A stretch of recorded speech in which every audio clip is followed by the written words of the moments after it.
তো আজকের ব্লগটা আমি এখান থেকে শুরু করতেছি। এখন বাজে বিকাল 5:30। তো আমি টাউনে বেরিয়েছি।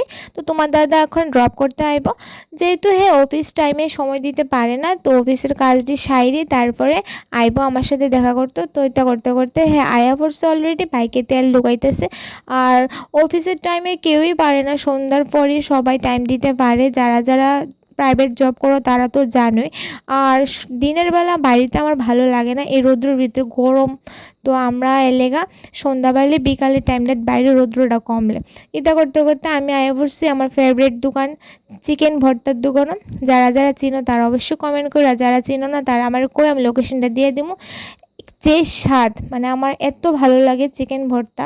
আর কাকুর দোকানে 2টা পুরি দিয়ে দিব চিকেন ভর্তা, মাত্র 30 টাকা। যে খাইবা তে আর কিতা কইতাম, খুবই স্বাদ। একবার আমার কথা শুনে আয়ো। এটা হইতেছে হকার্সের উল্টা সাইডে। তো আমি নিয়ে আনেছি। তারপরে আমি ভাবছি এদিকে আগুন লাগছে, না দিহি মশা হয়ে গেছে কাকুরতলা শহরে বেশি, তার লেগে মশার ওষুধ দিছে।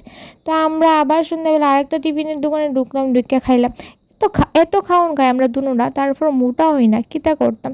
তো খাওনটি হজম করণের লেগে একটা স্প্রাইট কিনছি, 20 টাকার স্প্রাইট কিনে একলা তো আর খাইতে পারি না। আমার লগে আমার একটা বোন আছে, বোনটারে দিয়েছি, দুজনে মিললা স্প্রাইট চিপস বকর সকর এটি খাইলাম। খাইয়া রাত্রেবেলা ব্লগটা শেষ করলাম। ভিডিওটা ভালো লাগলে লাইক করে দিও। বাই।